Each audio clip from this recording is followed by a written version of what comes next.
It seems like it was just a few days ago that we saw the IVRA Club Cup return with the opening round of the Club Sports Series in 2021. But here we are, just 3 weeks later, we get set to duke it out along the coasts of Phillip Island, Australia. Hello and welcome one and all to RaceSpotTV. My name is Dylan Rempel. I've got Ryan Walker beside me in the commentary box with the lovely Hugo Louise down behind the cameras for tonight's presentation.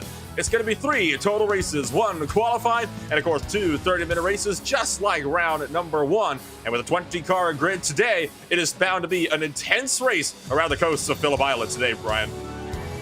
Yeah, absolutely. It should be a great afternoon of racing here at Phillip Island, and yeah, one of those fantastic slipstreaming tracks. It just seems to suit this Mazda MX-5, and yeah, round 1 took place at Motegi in September, and yeah, we're already on to round 2 here today, and boy, I can't wait.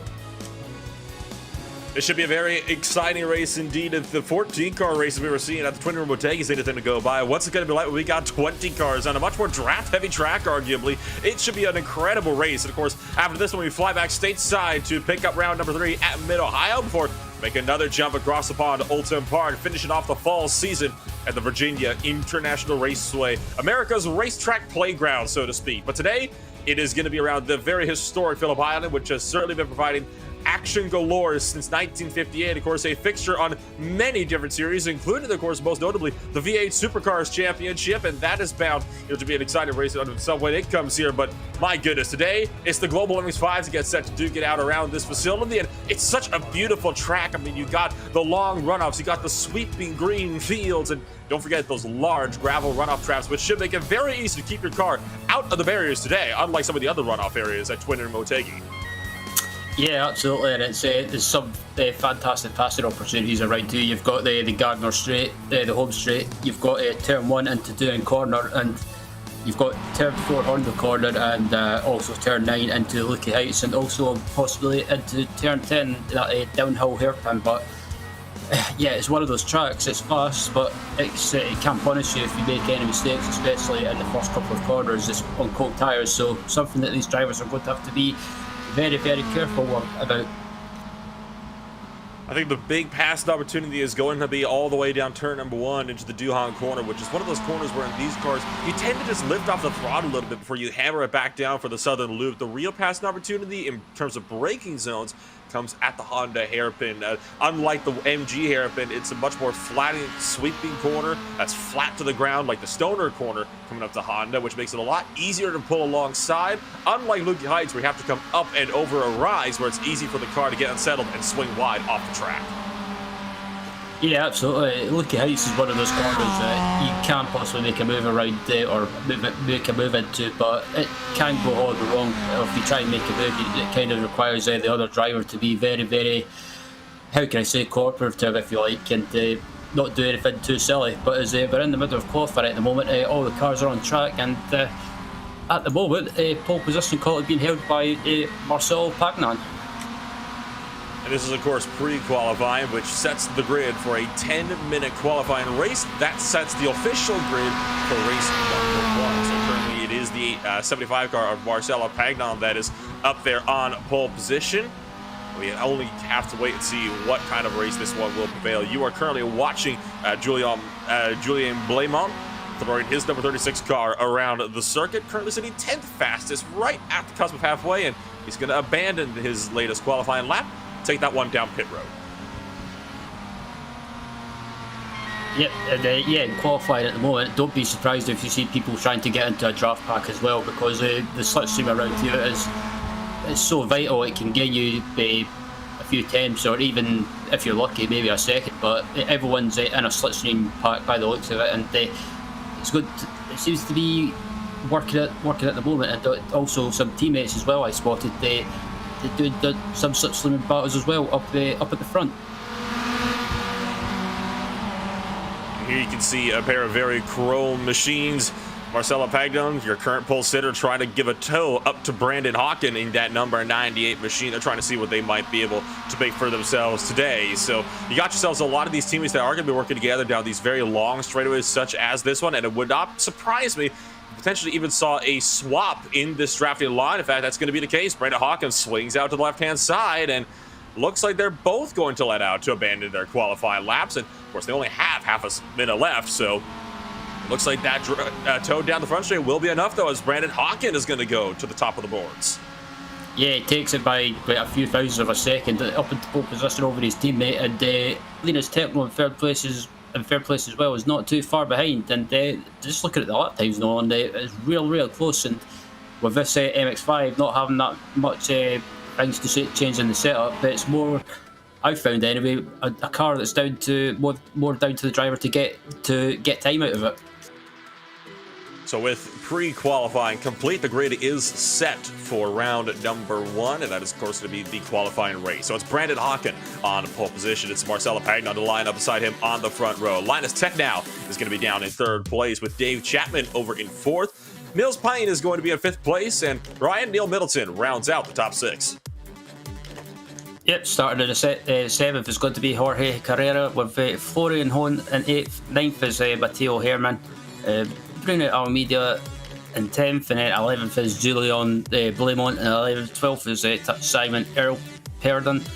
Adrian Lebor, hopefully I pronounced that right, in 13th, 14th Simon Esses, 15th is Eric Intelli, 16th is Hans Polsman, Rachel Williams in 17th, 18th is Harold Weber, and 19th is Nick Barden, and rounding out the ground in 20th place is Ian Cabana.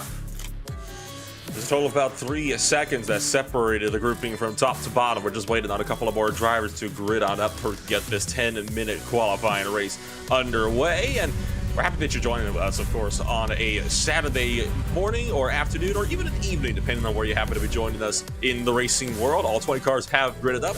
We get set to go for a rolling start. Now, of course, it is worth noting that most of the time when you're getting set to launch on a rolling start, drivers like to go right out of that final corner as soon as the pace car pulls off. You want to get underway as soon as you can, minimize the drafting run that people will have on you coming into turn number 1.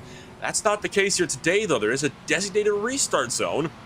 That is from the DRS boards on the front straightaway all the way up to the iRacing green. So that is at any point in that range, that is when the drivers are allowed to go. So it's a bit of an interesting one. The field's going to be nice and tightly packed up by the time they get around to those DRS boards in the front straightaway. Yeah, absolutely. And I think the pole sitter Brandon Hawken, I think he'll probably be in the same Discord or TeamSpeak channel or whatever him and his teammate Marcelo use, maybe to communicating together when they're going to go or when maybe bunch the field up. But it'll be interesting to see what Brandon decides to do. Just coming around the southern loop and throttling their way up towards the Stoner corner. Before you, of course, dive it down in for that Honda hairpin. Turn number 4. Definitely a very critical passing opportunity that these drivers, I would imagine, are going to be taking full advantage of throughout the course of the day. And it would not surprise me if at some point throughout the day, whether this is in this qualifying race or even races 1 and 2, that we saw a little bit of dive bomb shenanigans potentially taking a couple of guys out at this very corner. It's a possibility with Phillip Island. You've got that, they're going so quick down to that hairpin, and the field so bunched up together. Sometimes you can get a bit of a concertina effect, and unfortunately incidents can't take place in that hairpin. But I have to agree though, I wouldn't be surprised if you see anyone trying to be eager or over optimistic into that hairpin on lap 1. And then, of course, you get this middle section of the racetrack, which has some very iconic corner names in them. I mean, you take a look at the likes of course, Hayshed. Don't forget Lukey Heights. A very sweeping middle portion of the track. Each corner a little bit slower than the last, and then up and over the rise. So the MG hairpin, one of the most treacherous corners you can find on the circuit. And I'll tell you what, that angle does not do it justice, just how steep of a drop that is. Yeah, it's one of my favourite corners around Phillip Island, and it's when you nail that corner, it's so rewarding. But as the cars come around the final few corners, safety cars just about to come in, and it looks like we'll be on the way. So it's going to be a team of CRC Movano Corsa machines that are going to be set to get this race started off. The pace car pulls down the pit road. They slow the field up to 55 miles per hour. Now all we have to do is wait for that green flag. So the qualifying race, 10 minutes long, getting set to kick things off. It's Hawken on pole, Pagnon in second, and we come around to that front straightaway up to the DRS boards that mark the restart zone. And as soon as they hit the boards, there is a launch for the 75 car that triggers Brandon Hawken. We are green flag racing here from Phillip Island. Yeah, as you come across the line now, heading down to turn 1, doing corner, and it looks like it looks like everyone's being sensible at the moment. It's all heading to turn 1 and then heading down to turn 2. That long left-hander is everyone's been sensible at the moment. It's all been relatively clean so far from what I can see, and so far so good.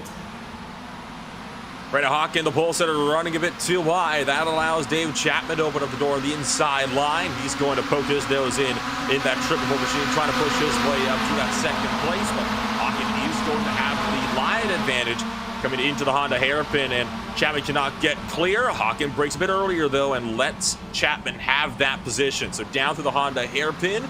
Still no really anti-dive bombs up on the brakes. Everybody's still clean through this first series of corners. Yep. Chapman up into second now, and Brandon Hawken didn't really get the start that he wanted, but he's still in third place at the moment. And with the field being so close at the moment, look out for some slipstreaming battles and maybe position changes on that home straight. But further back in the pack, we've got a change of position at the moment. It looks like Mattia Herman's under a bit of attack from the 85 car of Bruno Almeida. Almeida's going to put himself up now into that 10th position and is going to try to get a run on Florian Hohen as well. That'll be the battle for 9th place. The German sim racing machine trying to fend off that 85 car, charged up just behind, trying to improve his standing further up in this race. It has been a relatively clean start, all things considered, and out of that final corner, it will be Marcelo Pagnon to lead the opening lap, and it'll be a bump draft from Dave Chapman down that front straightaway instead of a look for position. Absolutely, and that's the thing with these MX-5s as well. It's sometimes battling away is not always the best thing to do, so drivers maybe try and work together, try and bump draft each other, try and get away from the pack. But around Phillip Island, you can't really get away from anyone. It's just because everyone's so close. But as come through turn 2 now, it's still Pagnon leading from Chapman, from Hawken, from Techno, and it looks like Neil's fine in this battle as well, along with Neil Middleton. Samaneshis dropping down the timing boards on the left side. Might have had it off in the turn 2. He is back up to speed now, so whatever the issue was, a temporary problem for the number 5 machine. Coming around to the Honda hairpin for the second time today. You see side-by-side action coming up into turn number 6, up between Florian Hohen and Matteo Herman. Herman's going to put himself up now into P number 8. Completed the pass on the 246 machine, trying to fend off Florian Hohen just in behind. Now trying to catch up to Jorge Correa and see if maybe he can make a run on that 29 car.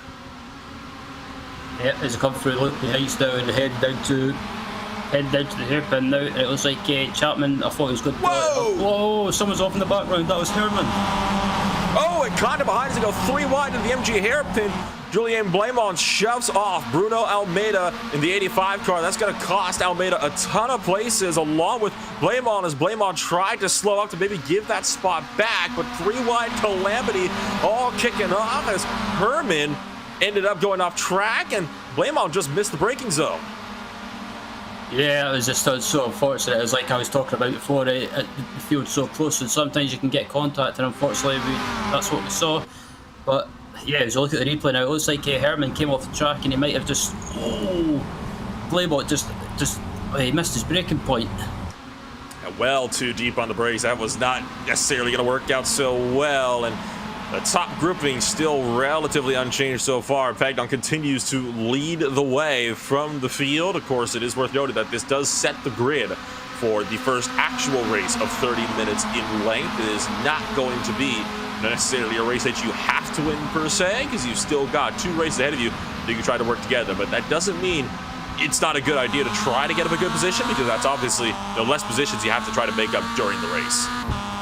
Yeah, and that's the thing with these pre-qualifying races as well. It doesn't really in a way count for anything. I mean, it counts for like the first actual race, but just basically if you finish close to the front, then you're pretty much in with a chance in the first the actual race 1 of this meeting. But as we ride on board of Correa at the moment, currently behind the Torque Freak racing driver of Neil Middleton, coming through Lucky Heights now, and it looks like someone's wide in front of him, and he manages to get it back into the corner. But yeah, this pack at the moment is really, really close and really big. Niels Pine that you saw flying over a little bit wide over the top of Lukey Heights, diving it back in, a bit of an interesting line, but it looks like a deliberate one for the 14 car. Just kind of flirting with the outside of the grass of the exit of turn 11 as well. So Niels Pine trying to experiment a little bit with the lines here. If there's ever a time to do that in the race setting, this qualifying race is where you'd want to test that thing out. Dave Chapman still giving the push, and I do quite mean a literal push to Marcelo Pagnan down that front straightaway, trying to keep Brandon Hawken, I would imagine, the teammate, at bay. As possible as they come through turn 1 now, and Marcelo just gets a little bit sideways there, but manages to hold it. And yeah, just look at this train now starting to form, and Marcelo is starting to. I don't know if he's maybe trying to back Chapman up into Hawken, and kind of just Brandon's maybe just trying to distract Chapman a little bit, but still it's a fantastic racing up the front at the moment as they head down to Horn the corner. Down into the Honda hairpin, and contact behind as Jorge Correa getting into it a little bit with Mateo Herman. You could just see at the tail end of the shot there as they were right at the apex. So a bit of calamity deeper onto the field. That tends to happen once or twice when you get these cars that are a little bit more stacked up together. Every one of them is going to have different braking points, especially since they're coming off of a big drafting straight as well just up before this. So it's a very difficult thing trying to navigate, tight hairpins like that when you're nose to tail as these guys are right now. Absolutely, as Phillip back in the field, just looking at this battle with Herman now, and Carrera as well. As Herman tries to dive up the inside, but Carrera manages to hold him off. Talk about a chop from Jorge Correa. Mateo Herman just completely shut the door on the 221's face. I imagine Herman might have a word or two to say about that if he could get back to him. 3 minutes left in this qualifying race. That'll be about 2 laps left then on the clock. So if Dave Chapman wants to go for this lead up in front, he's got to make that move now. He's not going to make it, so Brandon Hawken's going to make it for him. Look at the 98 car going to be pulling alongside for the race lead, and he is going to go back to the point. And Chapman diving up the inside as well, trying to go for that gap there and take second place, but Pagnan will have the inside line for turn 2, and he gets it. It's just about contact. Bit of contact, pushing the Shipski race machine wide. Dave Chapman going to be dropping back out of the podium positions now, down to P4 as Linus Tech now for the first time all day long is going to push himself up into a podium position, but he still has Chapman on the right side to contend with. Will Chapman let him have this one, or is he going to try to fight back? He's going to try to fight this one back into turn 4, and how about the lunge on Pagnan as well, right on the Honda hairpin apex, and somehow they managed to keep it out of each other. I have a feeling that Pagnan might just cut Chapman a pretty huge break. Yeah, and I'm not even going to deny it. I had to hold my breath there when I saw Chapman dive up the inside. I thought he was going to wipe out Pagnan, but amazingly they all managed to survive and make it through in one piece. But that's allowed Brandon Hawken just to pull away a little bit and build a little bit of a gap. Dave Chapman still duking it out here with Linus Tech now up side by side over Lukey Heights and down into the braking zone. Tech now has got the perfect line, the preferred line. He's going to go door to door and bang doors a little bit with Dave Chapman. That's stacking up his entire group just in behind and allowing the SRC machines to break away just up in front. More contact, pushes Tech now off the track entirely. That one came from Chapman as now Tech now is going to drop so far down the order. He's going to lose spots as well to Mateo Herman and possibly Florian Hohen as well as we start the last lap of the qualifying race. Yep, as the 2 teammates come across the line now, first and second, then I think they might just be happy to sit where they are and look further back as well. We've got the battle as well with Tecno's trying not to lose too many positions, but at the moment I think it's just basically, I think he just needs to finish his race and hopefully try and have a good race one. And up in front, they're still battling as well.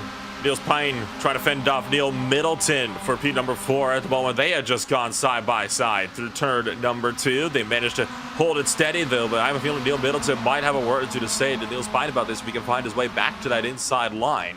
Might be a bit of an ask though. Middleton's going to try for the lunge. Jorge Correa also going defensive, and Niels Pine goes off course. A mistake of his own doing. The 14 car comes back on, nearly wipes out the 25 of Hans Pullmans. Oh, that was so lucky it wasn't contact when he rejoined there. That was so close to being a big accident, but luckily managed to get away with it. But still, Yeah, this field's starting to just split up ever so slightly, but as watching the race leader Brandon Hawkin coming through Leaky Heights now with teammate Pagnam right behind them, these two, it looks like might just be more than happy to sit where they are. As it looks like Pagnam, I thought he was going to throttle the inside there, but I'm like, yeah, they're just going to get it to the line. But around turn number 11, Brandon Hawkin clear out in front. I'd be very surprised if those two drivers in the SRC Movano Corsa machines decided to do battle. It's so hard right at the end of this race when it is just a qualifying race. So they're going to come around through that final corner. Does Pegdong try to go for the position? He's going to make that look to the left. He is going to try to go for the position here. This is going to be a drag race up to the line. Contact is made, but it's going to be Brandon Hawkin to win out in the qualifying race.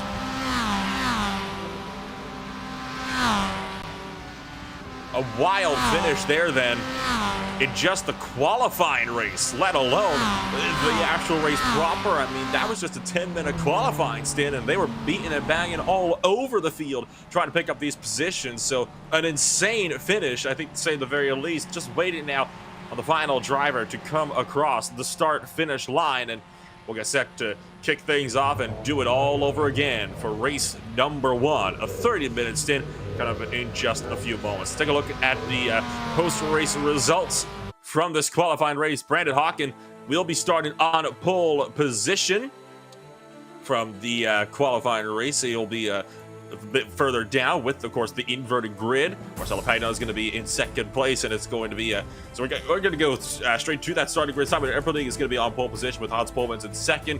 Florian Hohen is going to be in third now with Linus Tech now in fourth. Mateo Herman in fifth. Jorge Correa in sixth. This is, of course, with that inverse grid. Neil Middleton is going to be in seventh place with Dave Chapman in eighth. And the two CRC Movano Corsa cars finishing 1-2 of the qualifying race. They're starting 9th and 10th to round up the top half of the field in race number 1. Yep, and 11th is going to be Neil Spine with Simon S. He's in 12th, 13th is Eric Intelli, 13th is 13th is Eric Intel, 14th is Julian Blamont, 15th is Ian Cabana, Harold Weber, and 16th, 17th is Nick Barden, Rachel Williams 18th, 19th Adrian Laboyle, and Bruno Almada in 20th. So that is the starting grid now for race number 1. After an intense 10-minute dogfight in the qualifying race, we get set to do it for 30 minutes more. So Simon Erpelding is going to be out there now on the pole position. Hans Polmans, like we mentioned, up there in second. Linus Tech now probably would be starting a bit further down the order, but after he got shoved off in just the second to last lap, he finds himself started in third. And I tell you what, it was almost a case of the two CRC teammates finding themselves a bit further up the order as well, had they collided and fully spun around with that contact coming down the front straightaway for that race win by just 19 thousandths of a second between them. Yeah, absolutely. I think it was just a bit of both of them having a bit of fun, just giving each other a slight nudge across the line, but nothing major. But yeah, this reverse grid, I think there's going to be it's going to be an interesting race, but don't be surprised if you see Pagnan and Hawkin coming through the field, along with especially Dave Chapman as well, who they took a win in the qualifying race at Motegi, and along with race 2 at Motegi, so he could be one to look out for.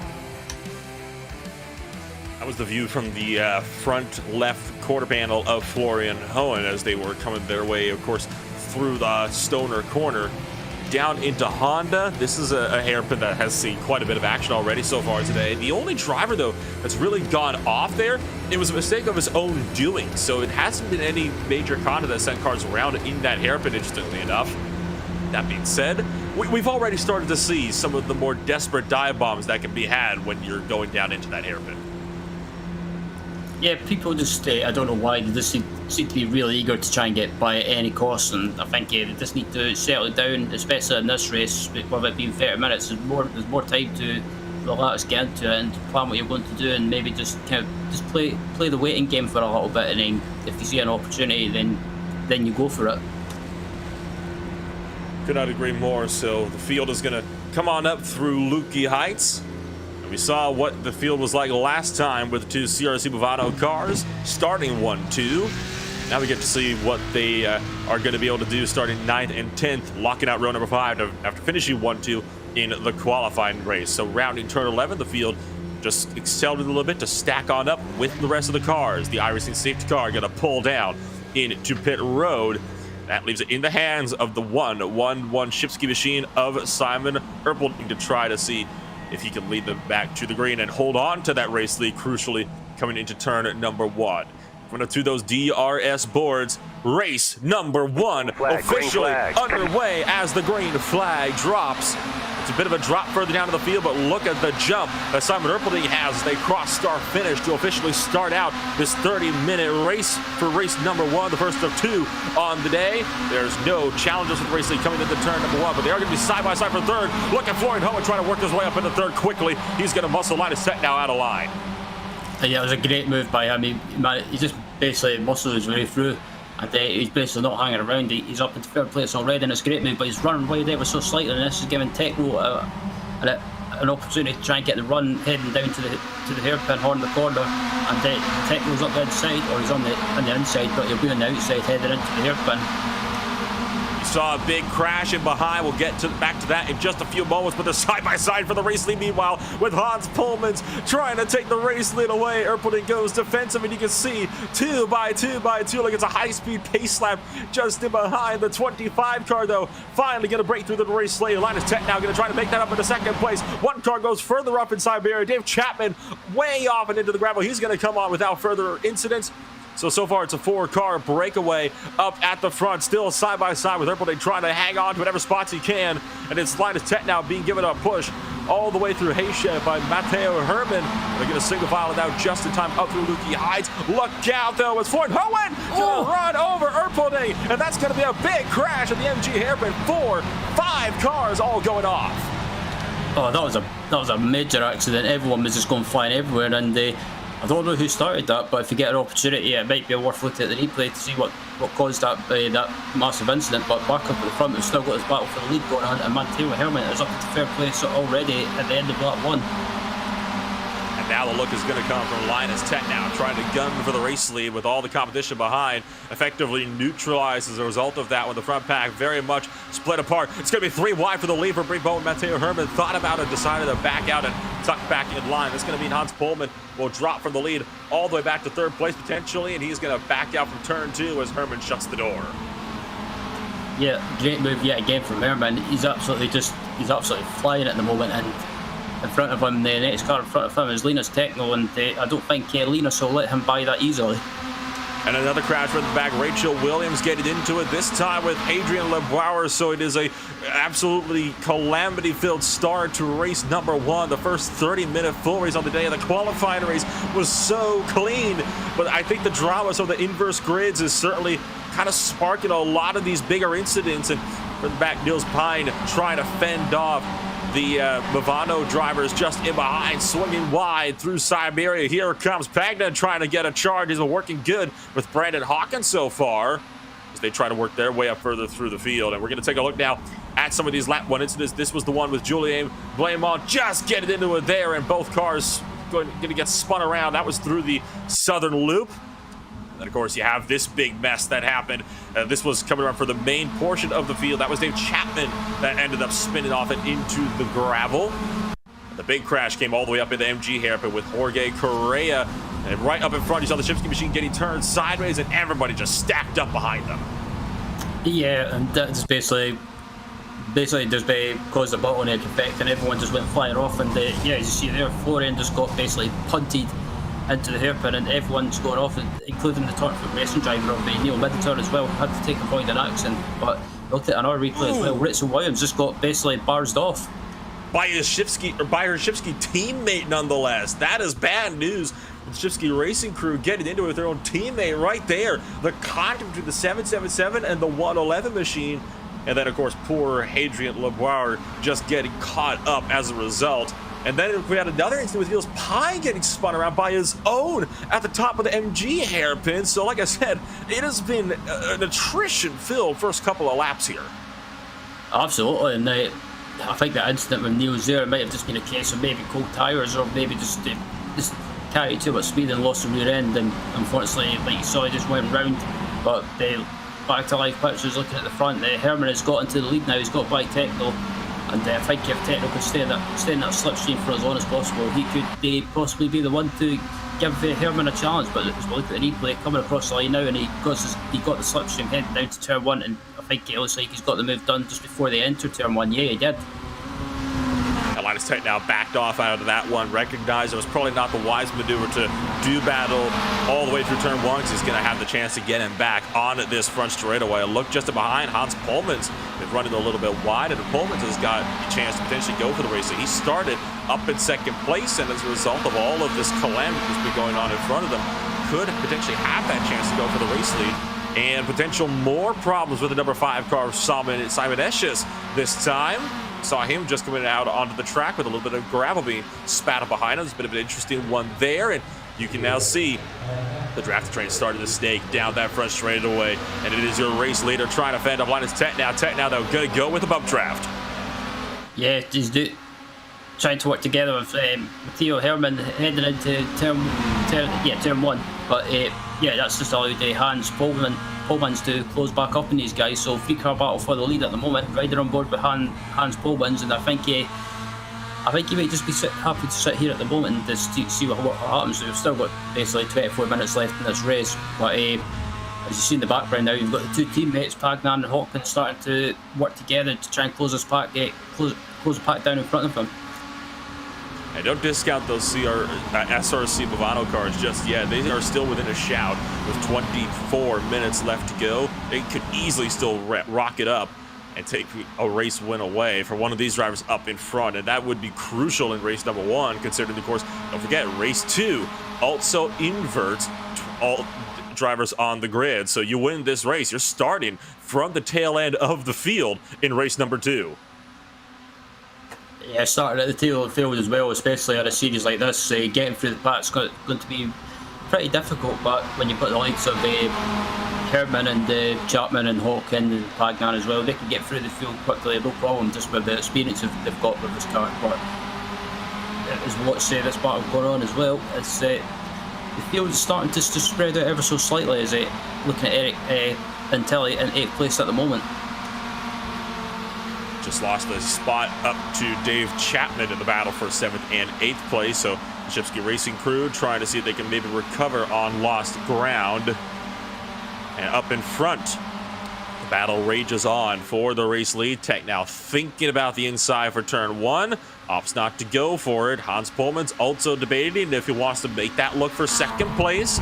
But all 3 of these drivers decided to be nice and calm and keeping it in line. Now, I think they're trying to see if they can break away from the Movano crew just behind, but the problem is they're not being able to do that, because you'll look at where CRC Movano is at the moment with Pagnan and Hawken. They're not entering the shot. It's about to be a 5-car battle for the race lead. Yeah, absolutely. And I was going to say as well, the top 3 here are just holding each other up, I think, and unfortunately that's allowing Pagnan and Hawken to close up to them and make it a 5-car battle for the lead. And don't be surprised if you see Hawken and Pagnan getting to the front in no time. And now you can see that Pagnan is right in the thick of things here, so this could be an interesting one. Almeida off the track just behind. Bruno Almeida having problems at the Honda hairpin, dropping a ton of spots, and that was just a mistake by himself. Was trying to defend against Dave Chapman, too deep on the brakes, just ran it too wide. Unforced error there from Bruno Almeida. Mistake of his own doing. Always a bit of a rough one, but at least it's just an off track. He'll be able to get going. Now Hans Pullman under fire from Marcelo Pagnan all the way up over the top of Lukey Heights, and it will be Pullman's on defense into the MG hairpin. Breaks a bit later and is able to just pull ahead.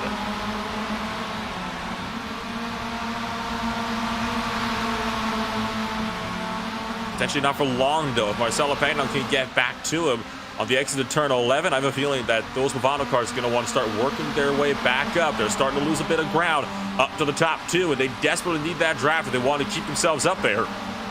Brendan Hawken trying to see if that 98 car can maybe follow his teammate through. Pagnan pulls alongside Hans Pullman's in the battle for P number 3, blitzing down into turn number 1 for the 6th time here in race 1, squeezing in on Pagnan as Hans Pullman trying to split the Movano drivers, and that's honestly is probably going to work for him as Pagnan is now up in the 3rd.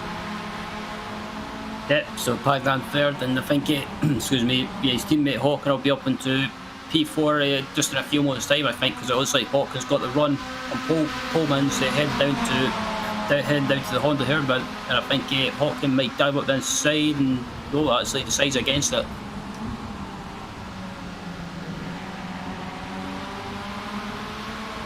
Pagnon trying to close up as well. The line is Tech now. He's taking a look at the static shots here from around Phillip Island on this beautiful motorsport facility.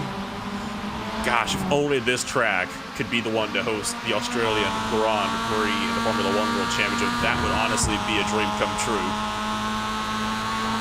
Yeah, I have to agree there. An F1 Grand Prix around here would just be awesome. As it looks like Hawkins trying to dive up inside. Hawkins trying to dive up inside there and head down to the rear pin. It looks like he can get the move done. Techno's going to have the inside, but I think if Hawkins can hold it on the outside, he'll have the inside for the next corner, and it looks like he might have the move done just about.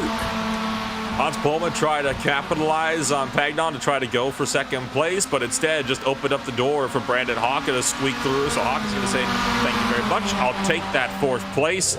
My set now getting muscled a little bit extra wide through turn number 12. Hawkins going to tuck this one in line. Marcelo Pagnon trying to see if he can maybe run down Matteo Herman up in front. Tech now doesn't go for the move. He's trying to push him up to that number 221 machine up at the front of this thing.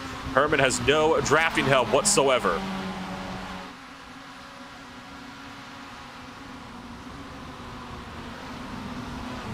See Hans Pullman taking a bit of a wider arc into turn number 2.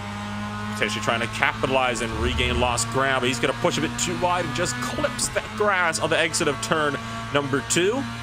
Gets away with it that time around, but you go out there too wide. We've seen it before. That can wreak havoc on your race if you happen to be on those grass curbings under braking. Yeah, from my experience around there, if you get ever so close to that part of the track, and your race can go horribly wrong. But his ride on board with Pullman's at the moment having a great race in 5th place, and he hasn't dropped off as much as I thought he would. He's doing well to stay with this Linden pack, and at the moment I think he might just be in the box seat if anything happens to any of these front runners. Magnon's looking to the right. Could potentially have a run on Matteo Herman here, but I'd be very surprised if it went for it anywhere before that front straightaway. That has been the most reliable place to get a pass done, is up into turn number 1. As you see, Pullman's trying to carry as much speed as possible out through Lukey Heights, down for that MG hairpin, but now out of turn number 11. It'll be up now to Marcelo Pagnon to decide, does he want to pull alongside and try to take away the race lead? Or does he opt to stick this one in line now that he's right up with him and can go for that move at any time? He's going to go for it. Yeah, I was about to say, I think he'll go for it. I don't think he can't afford to really hang around now, because you've got the like of Marcelo having a bit of technical questions there for me, or maybe it was just my in-game view. But anyway, up in the front, up to the front now, into the lead, and Herman down to second. Very easy pass there for Pagnon to work his way up into the race lead, but that puts 2 cars now between himself and his Bovano teammate, which is not necessarily good news for Pagnon. He's going to be trying to no doubt see if he can maybe re-link up there with, of course, Hawkins just in behind. On the right side of your screen, that is the current battle for P12 on the racetrack. You're watching Julien Blamont fended off Niels Pine just in behind up through turn number 2. Nick Martin just trying to reel these guys in just in behind. And you can also see, contact, and off the track goes Brandon Hawkins in the battle for the race lead. Got into it, I think, with Herman and Tech now as they try to go for the lead altogether. Yeah, everyone's starting to get their elbows out now, and at the moment it's still Pagnon leading, but Herman is still keeping in contact with him. But looking at the replay now of what happened with Hawkins, it looks like they come round on the corner, and it looks like Techno might have just slowed up by the looks of it. Well, I think Techno got into Matteo Herman and shot the 221 sideways. That obviously checked up Tech now, and Pullman's was already on the throttle, just coming on him from quarter exit, so he was completely caught off guard. The good news is Brandon Hawkins has not lost the draft to these guys in front. He is still very much with them, so the potential for Hawkins to try to work his way back up to his Bovano teammate, it's still very much alive, and I have a feeling these guys shouldn't count their chickens for the hatch just yet, because Brandon Hawkins is going to be on the hunt now. Yeah, never ever count Brandon Hawkin out, especially in a car like this. He's got so much sweet experience in this car. He's so quick, but as well, and don't rule him out of finishing on the podium or even taking a possible win. But as come round turn 1, heading into turn 2, this leading pack still together, and like I say, Pullman's is still doing well to keep in contention with this battle as well. It looks like Hawkins got the run and Pullman's and head down to the hairpin.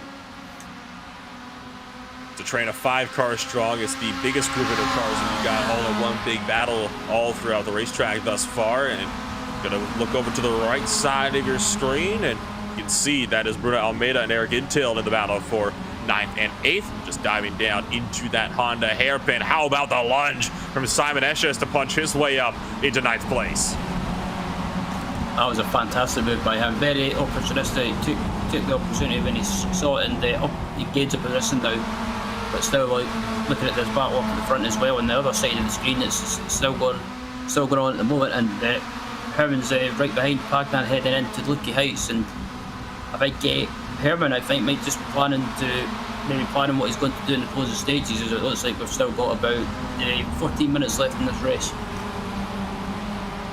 Coming up to 14 minutes, will be about that when they cross the line, this time by on lap number 9. The racing has honestly been just it's been amazing to watch so far throughout the entirety of this race. This is an estimated 8 laps left on the clock, so we're just past halfway in this race now. 30-minute venture around Phillip Island. This is just the first time we're doing this, though. Don't forget, you've got, of course, round number 2 coming on up here in just a little while. You saw the look there from Hans Pullman trying to look around Linus Technow. Technow, though, blocked off the run, and instead gets the push from Hans Pullman into turn 1.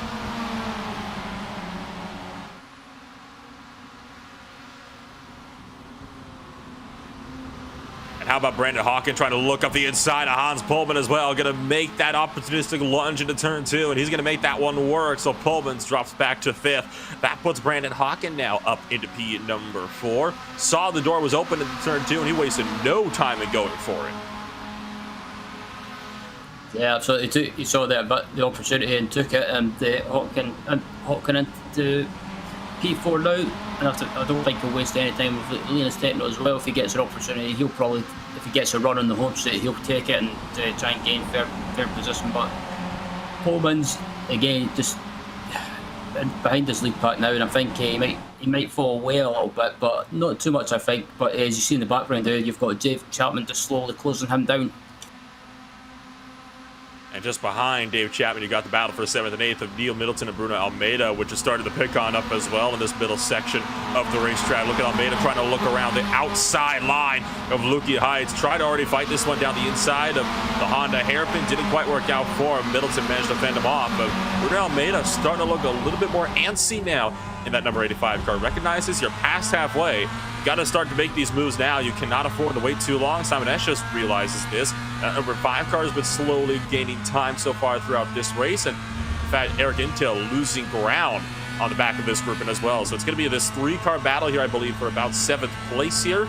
You see, Esches has got the perfect view of the fight between Almeida and Middleton just up the road from him, and sure enough, Bruno Almeida goes for the move, and Middleton holding his ground in the middle of the racetrack, taking a more defensive line. He's going to have to arc that one back out, though, to the left side of the track as they thunder down to the turn number 1, and Bruno Almeida is up in the 7th place. Yeah, great move, and Middleton he tried to hold him off, but he had no luck, and the rider on board with Middleton as well. I think if he can get a great run here on the exit of turn 2, he might be able to get a slipstream and get a run heading down to the Honda hairpin. He's getting close in the slipstream, Almeida trying to go inside to defend. He tries to go for it, and Middleton's got the run, but he can't go anywhere, so it's going to have to go on the outside and maybe try and do a crossover and try and he just runs a little bit wide. Too deep on the brakes, trying to carry the momentum through. That almost opened up the door for Simon Esches to poke his nose in there. So Bruno Almeida effectively has now 7th place secured for the time being. It's going to be between Middleton and Simon Esches now in the battle for 8th and 9th on the track as they're coming their way around with 6 laps to go this time by.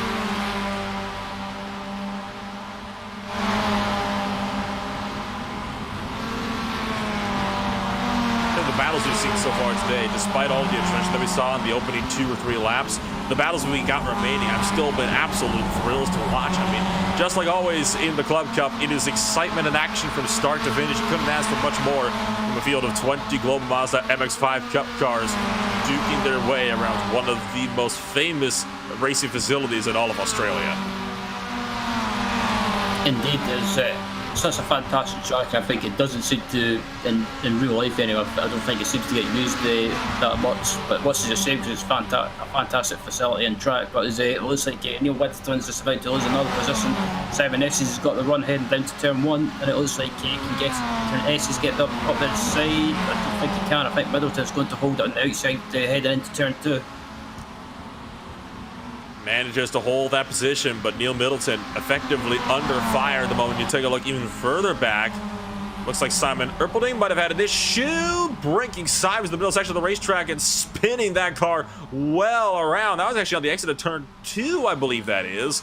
Manages to keep it out of everybody though, so the Shipski race machine gets away with that one, but a lot of time lost there for Erpelding.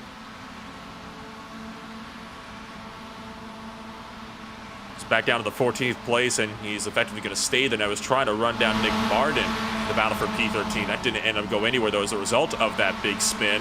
So look back up to the battle for 7th place. Bruno Almeida still trying to fend off Neil Middleton just in behind, and it's been a rough battle so far from Middleton, who's just been slipping further and further back. You can see Simon Esches still applying the pressure, looking for the inside line of Lukey Heights, but there's no space to go for. Esches is forced to back off. And can he get that run down the hill into the MG? No, way too far back, but you never know. Down that front straightaway, we've seen a lot of crazy things happen there already today.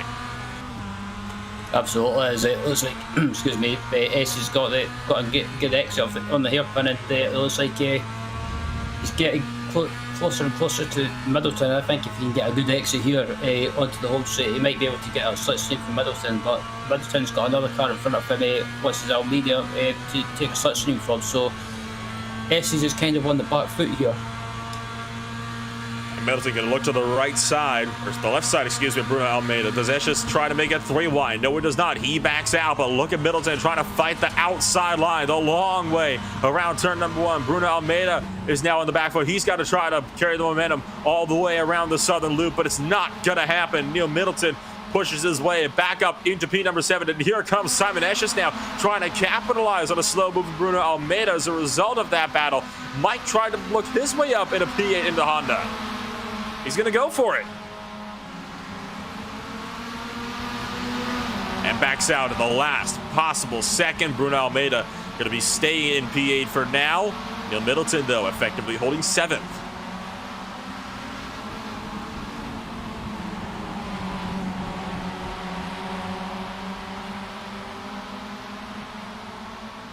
That 85 car's been doing good work so far today. He's been trying to run down Neil Middleton, who's been trying to potentially even work his way up to David Chapman as well. But at this point, that 444 machine of David Chapman, one of these other Shipski racing drivers, who's a long way up the road at this point, in a bit of a no man's land, I don't think they're going to be able to catch him at this point. They're fighting each other way too hard in this midfield battle to be able to properly go for a P6 finish. Yeah, I think this will pretty much be a battle for P7 and P8 at the moment. So it looks like Almeida's got a great run heading onto the final corner before the home straight, and I think if Almeida keeps staying in the slipstream and get a good exit, I think he could make a run on Middleton heading down the Gardner straight, and it looks like Almeida's going to pull out for the slipstream and try and make a move, but actually it goes back into the slipstream and actually does a bit of bump drafting. You saw on the left side a bit of a green blip pop up. Brandon Hawkin worked his way up into P3. Got that draft pass complete on Linus Tech now. But there's going to be no further moves in position just yet. Neil Middleton still holding strong with Bruno Almeida down in 8th place. Almeida might be trying to set Middleton up here for later on in the race.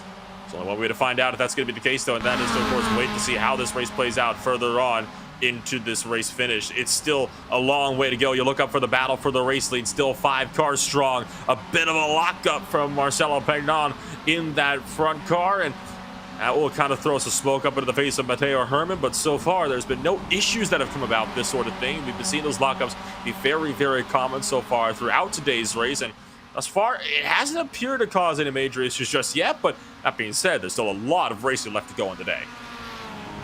Yeah, absolutely, and yeah, this this leading pack still close together, but still a 4-car battle going on, and the Bowman's is just falling back a little bit. So I think it's just maybe not as quick as these guys, but still at the moment, actually, I say that again, he's close right up on the braking. So Bowman's is maybe just thinking about what he's going to do, or if any of these guys get caught up, he'll be able to pick up a few positions. So it's coming around the final corners there. It's still Pagnan leading from Herman and Hawken at the moment. And looking to go side by side in the battle for 7th place as well. Take a look at that on the right side of your screen. Bruno Almeida looking for the left side of Neil Middleton and is going to get that run out of the final corner, blitzing down the front straightaway. Up in front, Matteo Herman goes defensive, and he will go for the race lead. So Herman is up into the front. Marcelo Pagnon down to 2nd place, but now he's linked up finally with his Movano teammate. They lap Rachel Williams along the outside line. Middleton, meanwhile, fends up Bruno Almeida in the battle for 7th and 8th as well. Almeida not able to make the look, tries to dive it up the inside of turn 2, but that doesn't go anywhere. Yep, so Herman to the lead now, and yeah, there's battle for the P7 still going on at the moment, and Middleton still leading that battle, but Almeida is under attack from Erses now, so heading down to the hairpin. It looks like Almeida goes to the inside line to defend, and Erses can't really do anything. He's maybe trying, I thought he was going to try and go up the inside or up on the outside and maybe try and do a bit of a switchback, but it decides against it. An estimated 2.5 laps left on the clock. It'll be probably 2 to go when we get around to the line, and these guys are still having to deal with some lap traffic in the battle for the race. So you can see them kind of ducking and darting their way around these slow-moving drivers on the left and right who are trying to just keep out of the way at this point and try to just salvage whatever positions they can get. And you can see that battle for P1 having a good run. Is that Rachel Williams that I just saw off track coming down through Luque Heights into MG? Looks like it was, but she'll get back on with no further incidents. So the battle for the race lead will be able to continue with 3.5 minutes left to go. Coming around the final corner now, back onto the home straight, and it's still Herman leading, but I think Pagnan's got the run. I think Pagnan's going to go down. He's going to go on the outside and try and attempt to move into turn 1. If he can hold it on the outside, this will be a fantastic move.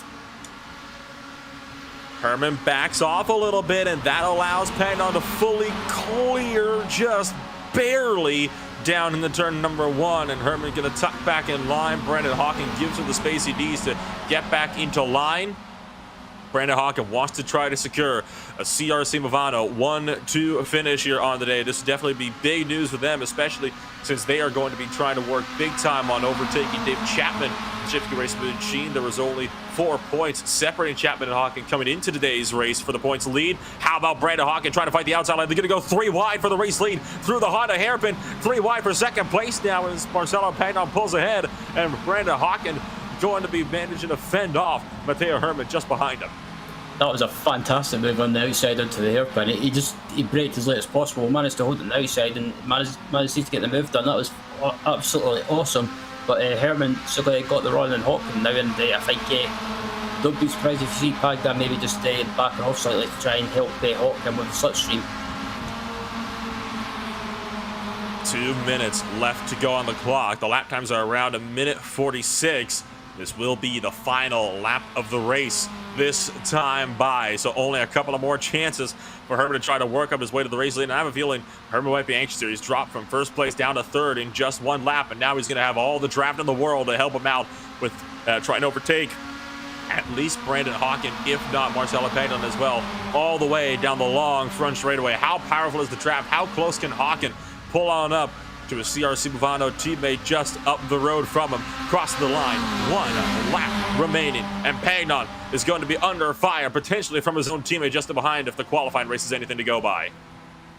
And heading into turn 1 now, Herman wasn't able to get a run heading across the line now, so yeah, this is the last lap, and it's pretty much gloves off from here on out, and Herman goes wide to maybe try and get an undercut and try and maybe get a good exit, but further back in the field we've got this battle for P7 still going on as well between Middleton, Almeida and Esses, and it looks like Esses took a position from Almeida.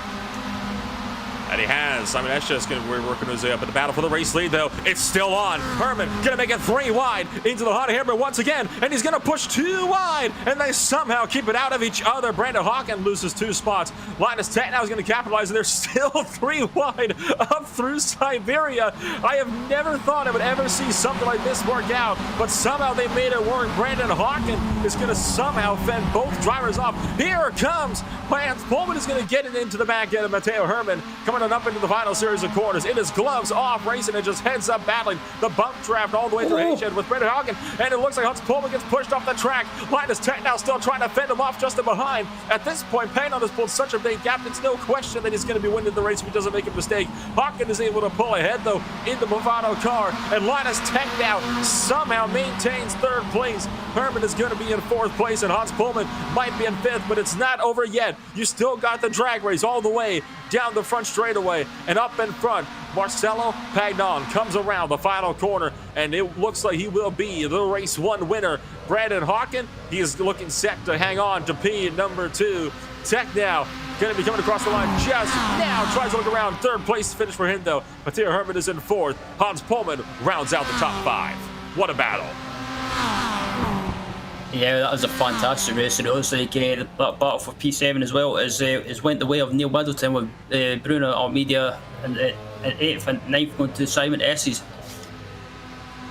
And still battling, coming across the line. You saw the Shipsky race machine losing a bit more ground as well to the 774 machine. An absolutely intense dogfight across the line of the closing laps. Gloves off racing. Anything can happen. So Marcelo Pagnon and Brandon Hawken lock it out with another 1-2 finish for the CRC Movado course. Drivers, they're going to be starting last. Well, they're going to be locking out the back row here in the next round of another 30 minutes. Linus Tech now for the Impulse Racing crew is going to be finishing out the podium with Matteo Herman in 4th. Hans Pullmans is in 5th. Dave Chapman is in 6th place with Neil Middleton in 7th. Almeida 8th. Esches 9th. Eric Intillia rounds out the top 10. And for those guys inverted, that's going to be rounding out, of course, the bottom, or that'll be the bottom half of the field for the next 30-minute race. Julian Blamont is going to be in 11th place with Nick Martin at 12th. Niels Pine in 13th. Simon Erpelding is in 14th, and that'll be the last drivers finish on the lead lap. And of course, you have Jorge Correa, Rachel Williams, Ian Cabana, Florian Hohen, Hadrian LeBrouwer, and Hanno Weber are going to be starting on 1-2 after not finishing the race here in round number 1. An absolutely insane finish then for race number 1, and we got to do it all over again, but this time with the full inverted grid. Yeah, that's going to be absolutely crazy, and it should be an interesting race watching how some of the quick guys get through the field. But yeah, I'm looking forward to it. Full inverted grid, that's a recipe for excitement. A recipe for excitement, to say the very least. And we saw what the CRC Movado drivers were able to do when they had to start 10th place coming into race number 1, but now they're going to be starting all the way at the back. And I have a feeling that that inverse grid is what kind of helped cause some of the calamities that we saw in round number 1 here today. I wonder what a full inverse grid is going to do, because the pacing of these drivers is certainly out there, to say the very least. And this is, in fact, the finish that we had seen. I believe this was what we're going to be seeing, some of the 3 wide action that we've been seeing throughout the course of the race. But I mean, it was an insane race so far throughout this one. Some of the race highlights so far that we had seen in round number 1. I mean, it was about as good of a race as you could hope for from these 5 drivers. Yeah, absolutely. It wasn't just that battle up at the front for the 1, it was also that battle in the midfield for P7 as well, between Middleton, Almeida and the S's as well. There was great respectful racing between them. It was hard racing, but respectful racing, and I think that's just proof that why the Club Cup's so popular, just because not just because of the slipstream, but also the hard racing, but respectful racing you get at the same time. It's an easy car to pick up and learn as well. It's one of those cars that just about everybody can pick up. You can learn to drive without too much effort. It's honestly a thrilling thing to drive, especially if you can get it in a good group of drivers as well. The race can be absolutely insane, and this is honestly why I love series like this so much. It's proof that you do not need to have blazing fast cars, the fastest in the world, to have an exciting race. You can have, these absolutely thrilling races with just a few small cars with just a couple hundred horsepower. It is absolutely insane the type of entertainment you can get with club cars like these ones. Absolutely, that's the thing as well. You don't really, when it comes to the setup, you don't really have to do anything, and there's not really a lot that you need to set up. It's kind of just like you can just make some minor changes and off you go. But as we look at the battle weight, looking back at the battle for the lead as well, you've the likes of Hawken, Pagnan, Herman, Pullman as well. I have to say, Pullman's had a good race as well. It was great to see him up there challenging for the win. He had a great race indeed. I think it's worth saying at the very least. It's a shame we couldn't be up there and actually get that race when he ended up finishing 5th place. He was down to 2nd place. The biggest driver, the biggest mover so far in that race had actually been Bruno Almeida.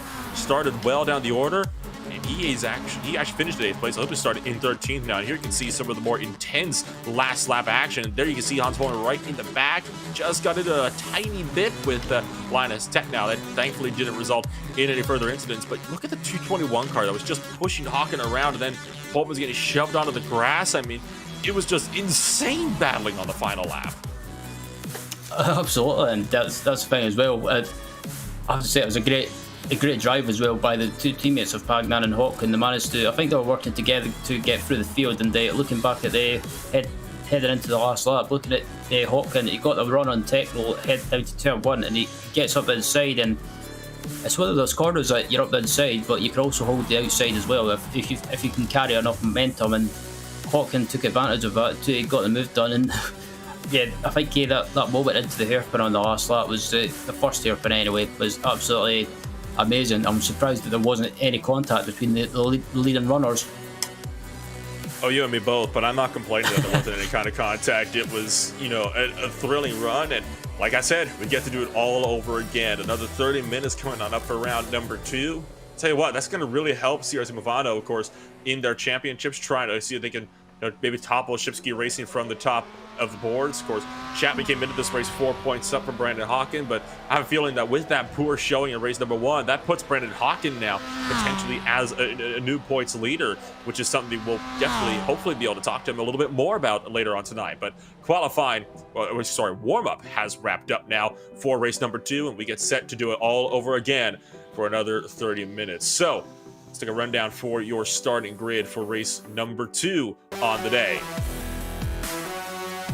It is Hanno Weber that started out on pole position after he did not finish race number 1. Adrian Lebauer starts beside him on the front row. Florian Hohen is going to be in 3rd place with Ian Cabana down in 4th. Rachel Williams is up in 5th place after she made contact with a Shipski Racing teammate. Jorge Correa is down in 6th place. That puts Simon Erpelding down in 7th place with Niels Pine in 8th.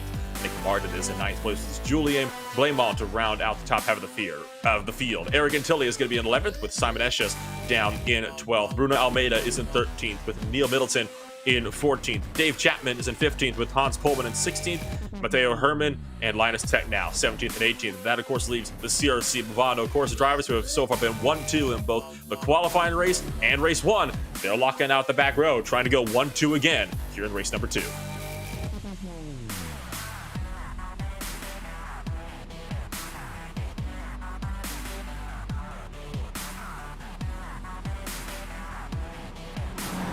Yep, there's in the middle of the warm-up lap at the moment. I think this will be. I'm looking forward to this race just because it's a full reverse grid basically, and you see drivers up at the front that you don't normally see. And I think how they're going to handle the pressure is going to be the question. You've got the likes of Florian Hohen who's a decent driver as well. That's up there, so he could be up there challenging for the win. But also you've got the likes of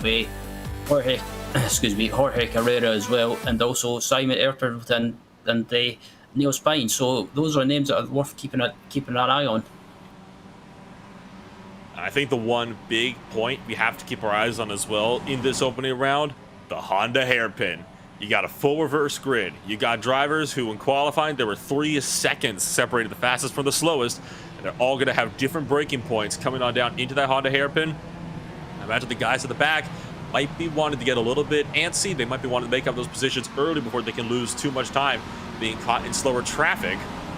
And you already had race control, out there telling these guys, just take a deep breath. It's 30 minutes. You'll be able to make those moves later on in the race. But you know how racers are, Ryan. When you're in the moment, taking a deep breath doesn't exactly come to mind. Yeah, taking a deep breath is basically something that these drivers don't really do. It's kind of, you know what races are like. Once they get into that mindset, it's there's only one way that they work, and that's to basically go fast and get through the field as quickly as possible, especially in a full reverse grid race. So coming on over Lukey Heights and down into the MG hairpin for the last time today, behind an iRacing safety car before we get this thing set to go. Green flag racing. One more restart left to go on the night. The field going to stack it up on your front row of Weber and Hadrian LeBauer. Base car is down to pit road. It is now in the hands of the 99 machine. Has to wait for those DRS boards on that front straightaway. The field of 20 Global Mazda MX-5 Cup cars strong lines up right behind them. So coming around the final corner, turn number 12, on it to the front straightaway. We're going to say, let's go back racing. Race 2 is underway. And already, how about a 3-wide jump? And already Calamity behind. 3, almost 4 wide as cars get into it further in the background. Marcelo Pagnon right in the middle of that one, making huge contact with guys like Linus Tech now, but they're able to maintain the run. And we are clean into turn number 1. Apart from that minor incident, Florian Hohen trying to find the race lead early on. Going to be looking around the right side and will overtake Otto Weber coming around turns 1 and 2. So far, through the first couple of corners, we seem to be clean. I say that too soon, though. Two drivers get spun around the back. Almeida is off. So is Brandon Hawken deeper in the field. So it's Calamity on the first lap, but not quite as severe as race 1 just yet. But you still got Honda Hairpin to worry about. They're going 3 wide, deeper in the mid-pack, trying to get the runs up into the Honda Hairpin. They double file it out, thank goodness. And here's where we have to worry about these drivers here, Ryan. It looks like they're going to be able to get through there, though, without too much fuss. They've been sensible and not done anything silly, so they've got through the hairpin without any problems. But yeah, I was watching the 2 GSR cars up at the front there. They worked together and they didn't waste any time in getting to the front, heading into turn 1. Oh, someone's off in the grab on the background. That was Linus Tech now having yet more struggles in the number 13 machine. So a bad run for him and a bad run for Brandon Hawken, one of those Movado drivers you can see right near the tail end of the field with Nick Martin just in behind. The 98 car trying to work his way back to the front, but they're side by side all the way through Lukey Heights and down into the MG hairpin. So far, nobody having major issues down into the braking zone of MG. They managed to survive that one, and overall, a much cleaner start to race 2 than we had seen in race number 1. Yeah, absolutely. It looks like, as they're all coming through the final corner now to complete the end of lap 1, and it looks like we might have a move going on already. So it looks like Dave Chapman's not wasting any time, but he's under attack from, basically he's in a sandwich, if you like. He can't really do anything.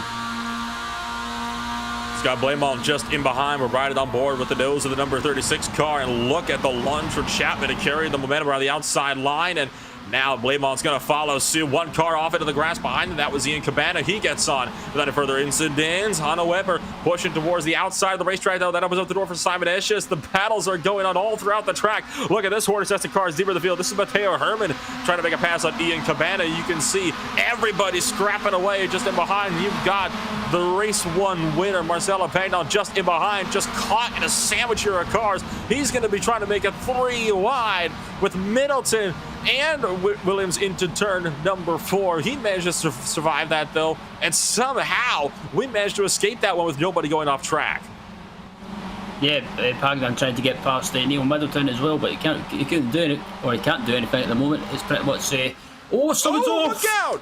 Oh, and Ian Cabana takes out a couple of drivers, and somehow Pagnon avoids all of the cars, saw the gap, and he swept through instantly. Wanted nothing of that. Ian Cabana going to take the tow back to pit road.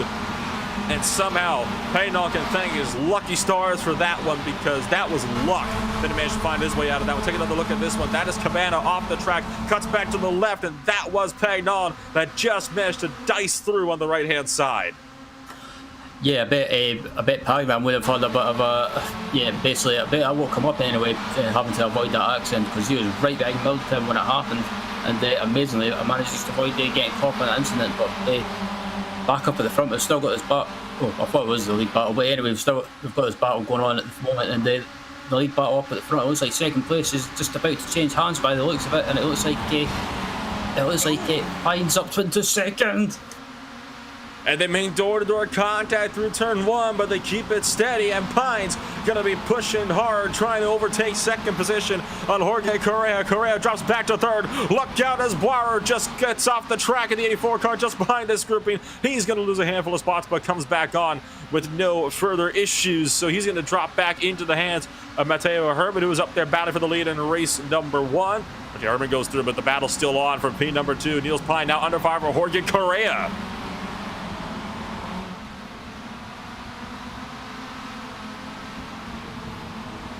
So an intense little fight here for P number 2, and this is not even with the guys that were up there battling for the win in race number 1. That might come a little bit further in the race. And look at the position changes so far. How about Chapman? Up 11 spots in just under 5 minutes where he started in this race. Amazing stuff from Chapman, and Chapman's now trying to make that 12. Looks around the right-hand side of Jorge Correa up through Luque Heights, trying to find the long way around. Niels Pine gets offline just in front of them, and this is going to be a huge lunge from Chapman into the MG hairpin. Jorge Correa going to stay with it. Niels Pine, he's safe for now despite that mistake. Chapman is absolutely not wasting any time. He wants to get by as quickly as possible because he knows that the likes of Pagdan and Herman are right there. So he needs to get by these guys in front as quickly as possible. And I think he's got the run on the home straight, and I think don't be surprised if he makes a move into turn 1. But Carrera try and hold the inside line. He's not, well, basically Chapman can't really do anything because Carrera's on the inside line, and Chapman's been pretty much just boxed in. And the battle's going to be on for the race lead. Jorge Correa picks up P number 2, and he's trying to make it first place as well. Florian Hohen is going to go through a huge bump from Jorge Correa into turn number 2. Pine pushing wide, forcing Chapman offline, but he's going to get into it just barely. And it's once again a 5, making a 6-car scrap now for the race lead with Simon Esch now in the mix of things. Correa going for the race lead now on Florian Hohen, who has so far led most of this race. Hohen still has the inside line though. Will it be a move from Chapman as well to make it 3 wide? No siree. Florian Hohen, he'll be able to maintain the race lead, but that's for now. He's still got 23 minutes to go. This is fantastic stuff as well, and they've still got a lot of time left in this race, and these guys are pretty much going at it. It's the final race, and these guys are like, yep, gloves are off, time to go at it already, and we ain't waiting around. Not waiting around at all. They know that you got the Movano drivers that are slowly making time up behind them that are going to be trying to make a run through and go for the race lead. It's not going to be an easy run for these drivers to try to get themselves sorted out throughout the course of the day. And now, of course, Florian Hohen started in 3rd place, and he is already up into the race lead. This is good news for him, especially since he had a rather abysmal run after being collected in one of the major crashes of the opening laps in the opening race of the day, race number 1. Now he's going to be on defense against Jorge Correa, who's going to try to find his way past in that 29 machine. Dave Chapman going to try to follow suit as well. Correa pushes wide. Chapman's going to go up to 2nd place, but Florian Hohen has got the run, and he's actually going to potentially look to maybe help out Jorge Correa here, maybe gives him a little bit of a tap, using the draft, looking for the middle line. Here comes Niels Pine trying to make it 2 wide, 2 rows deep, and Dave Chapman going to breeze around the outside turn 1. He goes to the race lead. Oh, it was a fantastic move by Chapman. He carried so much momentum on the outside. He managed to hold it, and he managed to get the move done on the outside and take the lead. So don't be surprised if you see Chapman pull away here now. But yeah, fantastic stuff for this leading pack at the moment. And the 2 GSR cars trying to work together to get by Correa at the moment, heading down to the Honda hairpin. It looks like one of them might be able to get up inside. Oh boy! Oh, and big contact for the race lead. Hohen with the dive bomb nudges Chapman wide. Definite contact was made there. Niels Pine gonna breeze through up into 2nd place, but Chapman's got the inside of Siberia. That's gonna allow the 4-4-4 machine to maintain P number 2 for now. Jorge Correa was in the race lead at the top of the lap. He is now dropped back down to 4th place, and look just in behind. That is the Movano drivers that have managed to find themselves up into the mix of things. So it is now an 8-car scrap for the race lead. How about the inside look as well? Chapman trying to go back to the race lead. Florian Hohen might try to once again dive bomb him into MG. That's exactly what he's going to try to do. And he can't get a big of a lunch in mind online. Look at Pine trying to fight the outside.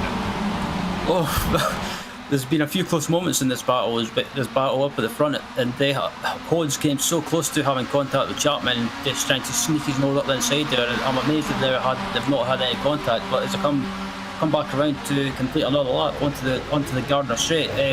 Bowen is trying to use that slipstream, trying to get by, and his teammate, I think, is wanting a piece of the action. He's not even going to bother to help him. And Jorge Correa is going to make it too as well. Florian Hohen dropping back like a stone as Nils Pine is going to go to the race lead. Dave Chapman, nothing he can do about it. How about the crossover for Chapman, though, in the sprint down towards turn number 2? Can he actually carry the momentum around the outside line to turn 2? I'd be surprised if he could, but through the southern loop, almost making contact, and Nils Pine stays in front for the time being. And all of this has opened up the door for Marcelo Pagnon to try to throw his hat into the ring. Brandon Hawken is also there, going to go side by side with them and Simon Esches as well. The battle for the race lead, though, still raging on. Chapman looking for the inside. Pine defends, but here's the lunge from Chapman. He's going to make it anyway despite that defense run, and they're going to make more contact for the race lead now. And how about a locked up again for Florian Hohen all the way through Honda? Yeah, this is a fun. Contact. Oh. And now Esches gets spun in the background. So more dramas further down the field. Matteo Herman got into him. Simon Esches got into it as well as he got forced out wide. But the battle's still raging on. Florian Hohen now trying to fend off Pagnon in the middle of the grouping here. And all of this, but Jorge Correa is trying to hold ground as well. Just up in third place. This is the most exciting racing you could probably have in cars like these here at Phillip Island. And the lunge are deeper behind as Blamon tries to make his way down the inside of Brandon Hawken. Yeah, they're all squabbling amongst themselves now, and it's pretty much, instead of working together, it's pretty much one of those every man for themselves moments. And yeah, the two GSR cars were going at it, and they didn't even help each other on the home straight the previous lap, and it's just I don't know what to say.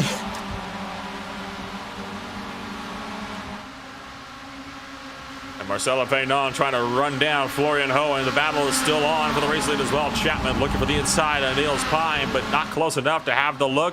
Jorge Correa maintains third place.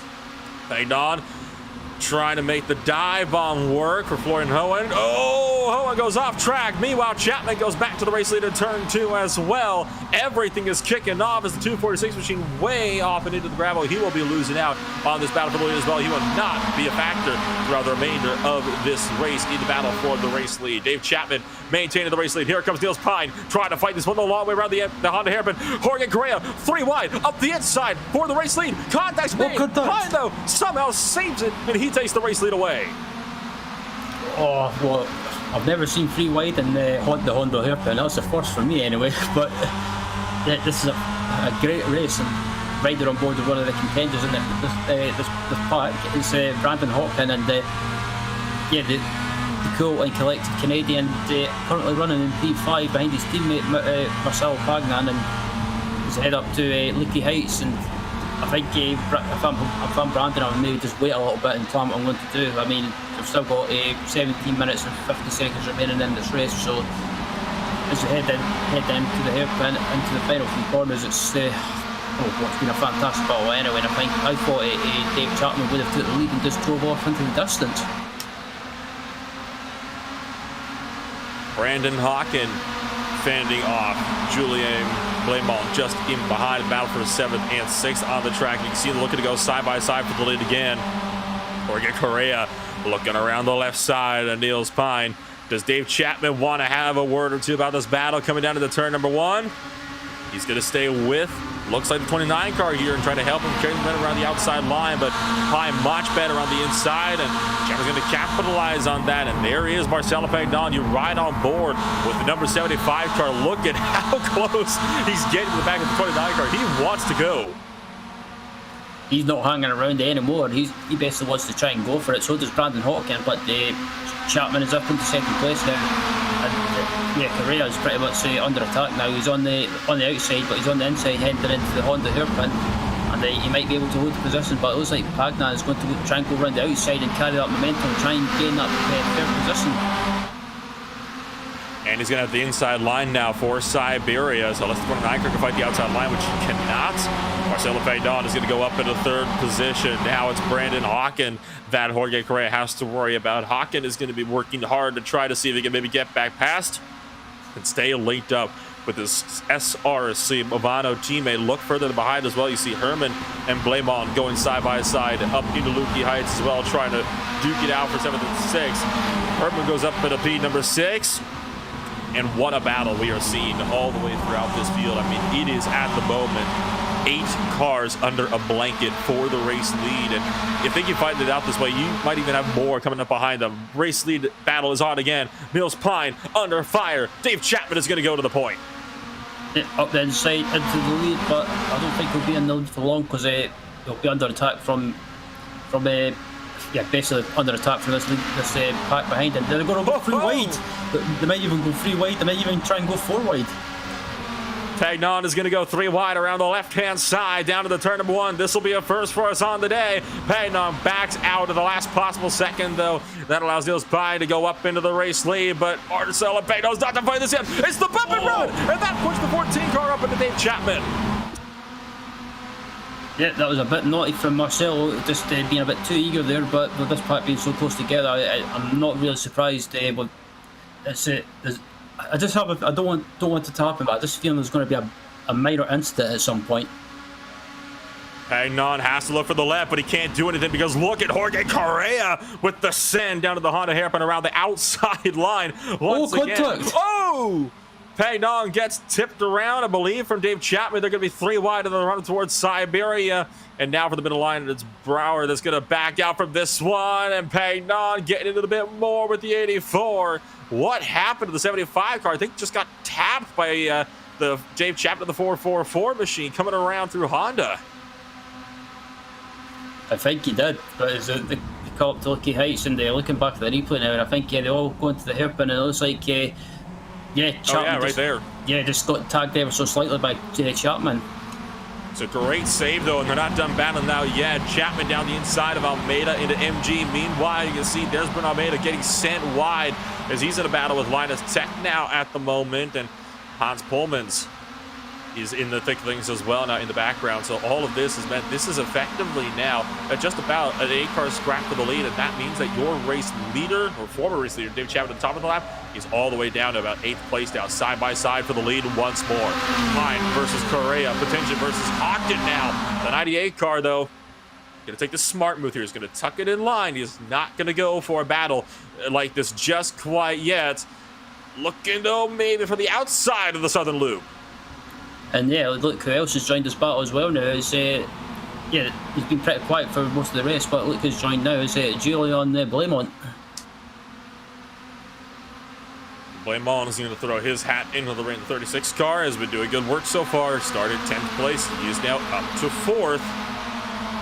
And he's trying to make that a 3rd place finish as well. And he's going to try to send one up the inside of Hawk. And meanwhile, there's the lunge from Niels Pine on Jorge Correa. Put Niels Pine back at the top of this thing. A switchback pass over Jorge Correa gives him the outside line for Siberia, and Correa trying to fight the outside line. Blamon, meanwhile, trying to make the outside work around Brandon Hawken. Correa couldn't make the outside work on Niels Pine. That has put him under fire from Brandon Hawken as they duck their way through Hayshed.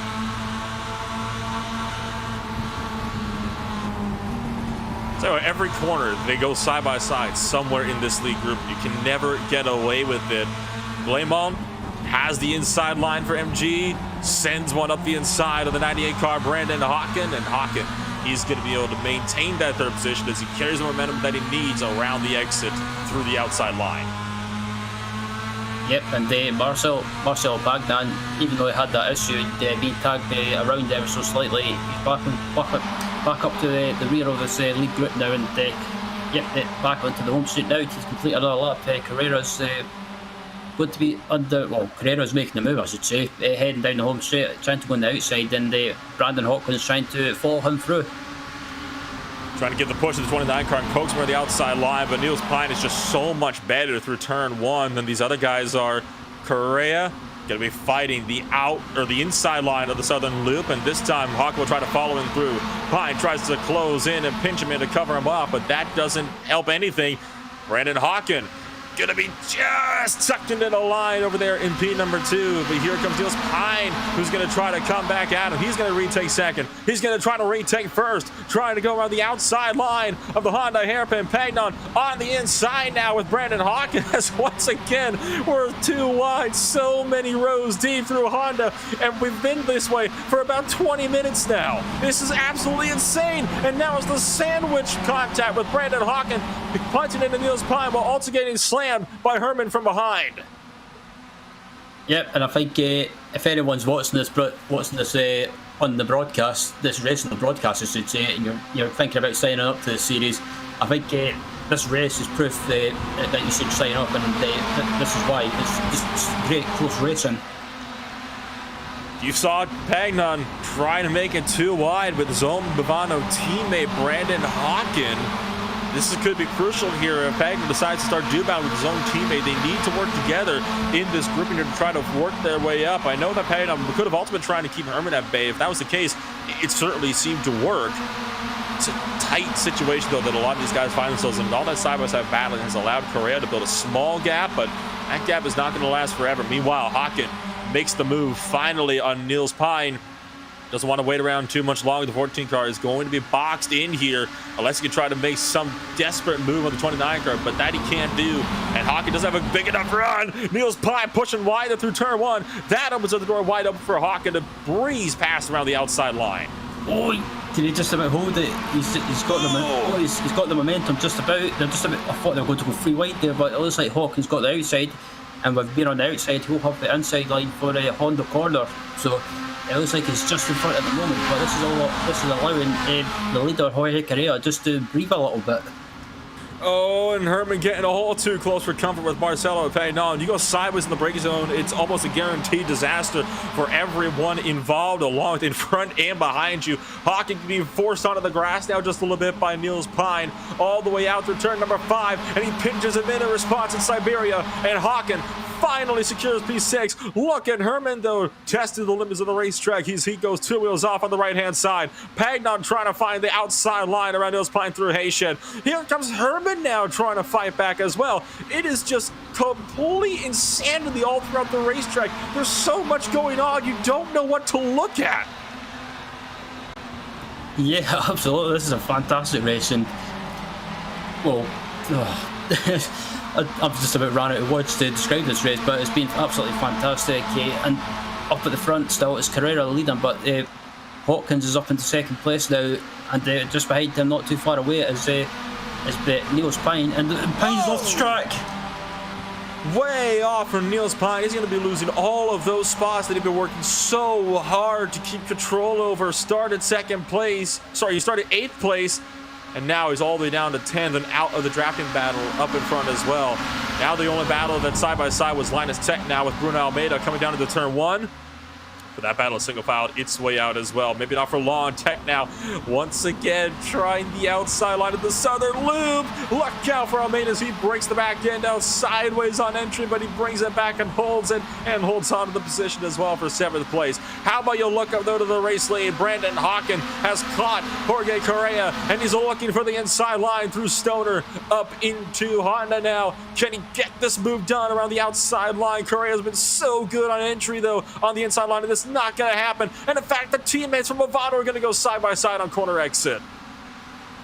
Yeah, absolutely. And I don't think the two teammates will fight each other too hard at this stage towards the end of the race. So I think they might work together and try and get by Carrera, maybe try and do a bit of bump drafter on the home straight. Chapman works his way up past Matteo Herman just in the back. Got the run out of Siberia because Herman pushed a bit too wide for his own good. They can't be, behind Jorge Correa for long, though, because he is backing them up and the rest of these guys back here. And the last thing they want is to be under 5 for 2nd to 3rd place, because it's going to make it almost impossible for them to try to go for the race lead as well. They need to be the ones making these moves out here in the field, trying to get up to the race lead and then staying up there in the race lead as well. They're starting to catch Ian Cabana, who we saw crash in the opening laps. Cabana could play a factor if he opts to not get out of the way. Absolutely, he could be one of those people that might just be able to help Carrera with when it comes to the slipstream. But it looks like Hawkins has got the run, he's got the slipstream, he's going to try and go on the outside, heading down to turn 1, and it looks like Pagnon's going to try and follow through it, and it looks like Hawken might just be slightly in front heading into turn 1, and Carrera tries to fight back. Correa trying to fight that one around, but it's not going to happen.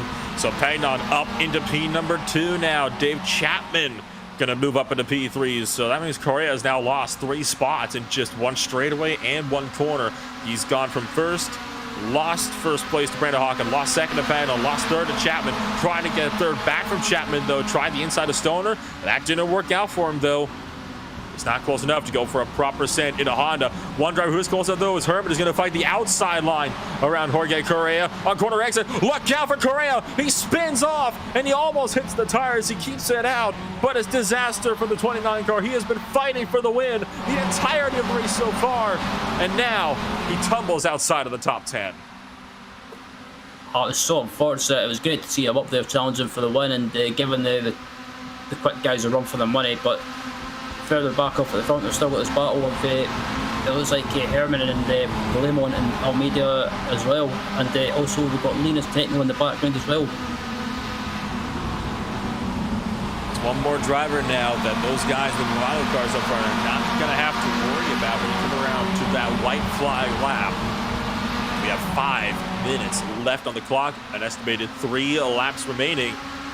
This is when the gloves start to come off, and this is where it gets all sorts of intense. You can see further behind, the battle's still raging on outside of the top 10 as well, as they have been all day long. Simon Erpelding going at it with Adrian Leboire. That is for the final spot now inside the top 10. And Erpelding so far has got a great head of steam on that number 84 car. How about 3 wide with Florian Hohen trying to look up the middle line, and he's going to make that one work. Florian Hohen saying, "Thank you very much. I will gladly take 2 for 2." Indeed, as they head into turn 1, and it looks like, yeah, he took, that was a brilliant bit of opportunistic driving there. He gained 2 positions, and yeah, that was a great move. And Erpelding still has to work now getting past Adrian Leboire. And that is the battle once again for what is 11th place at the moment. You've got Hohen up in 10th. In the battle for the race lead, you've still got these top 3 drivers looking to go side by side. As well as that, you saw Tech now trying to work a spot up on Bruno Almeida. That didn't go anywhere further. In the back, you got this battle for 10th place, which looked to be side by side as Adrian Leboire makes his way up, and he will still hang on to P11.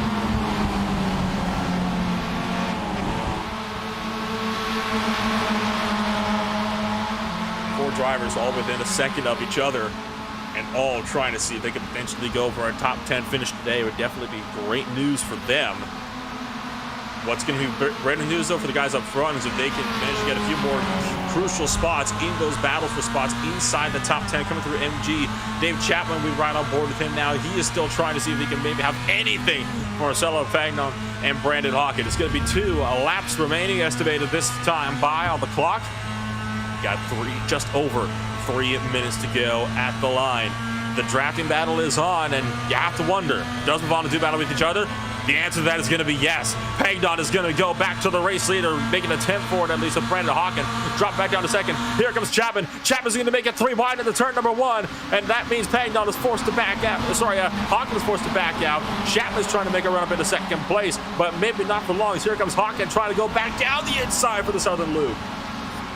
It's fantastic race between these 3, and I think Chapman, he took the opportunity, he got the run, and he couldn't really back out of it. He just had to go for it and hope for the best, and luckily all 3 of them managed to survive in one piece as they headed down to Honda corner. And it's still, well, the two teammates leading from Chapman, but not too far behind as well. We've got this other pack as well, where it's closing right back up. Marcelo Pagnon desperately trying to see if he can go for a win. He was second in the qualifying race, first in race 1, trying to go first place in race 2 as well. It has been a Movano 1-2 in the qualifying race and in race 1. And will they be able to potentially find any kind of way to make it a 1-2 finish as well in race number 2? That would be the best possible day for the Movano crew. They've been doing so great so far throughout the course of the day, and this would help Brandon Hawken the championship that much more if he finishes up ahead of Dave Chapman. It's basically confirmed that at this point, he's going to be breaking ahead in the points lead coming out of today's race. That being said, should he have some kind of major incident and topple out in this final lap here, you never know. He could lose that lead very quickly. It quite possibly could. There's a coming back round now to complete it all up and getting close to the end of the race. I think white flag in the air, so this is the final lap, and this is basically the final lap and the final chance to try and win this race for either of these teammates, and even Chapman, as Chapman's going to the inside. Chapman's done waiting around. He's going to look down the inside, and he clears for turn number 2. Brandon Hawken, meanwhile, made the pass on Pagnon to go up into the race lead as well. Here goes Pagnon trying to fight back, and he's going to find the door opened up as Chapman slides a bit too wide, and that's going to force the 444 machine a bit too wide, almost into the dirt as he manages to hang on to that one. Pagnon now has to try to run down Brandon Hawken if he wants to go for another race win.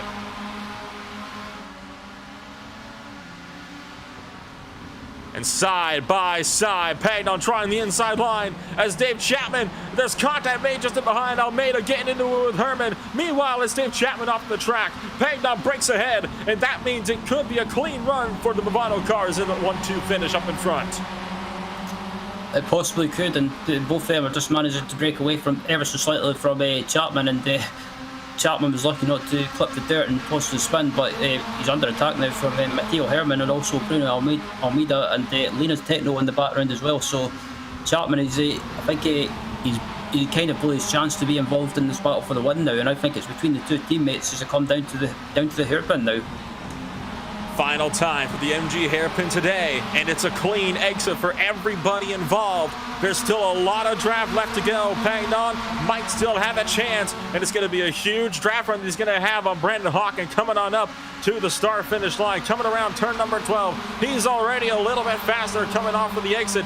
Is it going to be enough for Pagnon, or is Brandon Hawken going to get the win? Hawken weaving across the track, trying to break the draft. Pagnon trying to run him down, but he's not going to get there in time.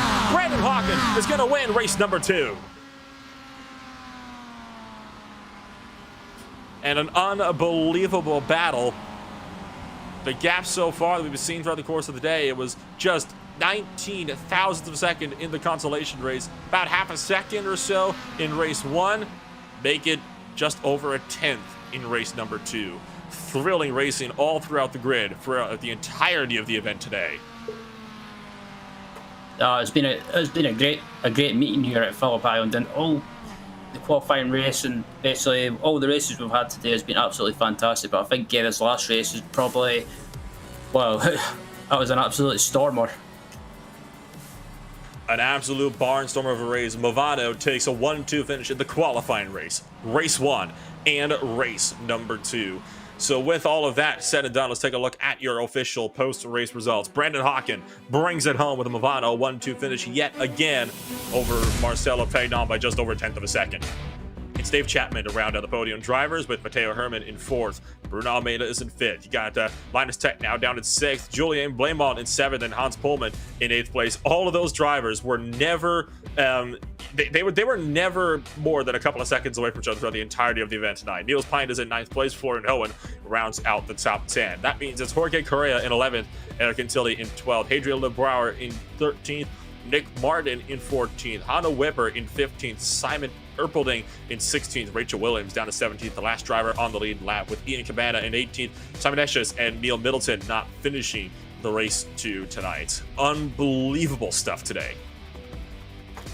Yeah, absolutely fantastic, and well, it's proof yet again that why the Club Cup is so popular and why everyone loves to race in it, because well, you get great racing like that, and especially that last race, the battle up at the front, it was absolutely just a big pack battling for the win, and yeah, that's why I love calling these races, and that's why I love this MX-5.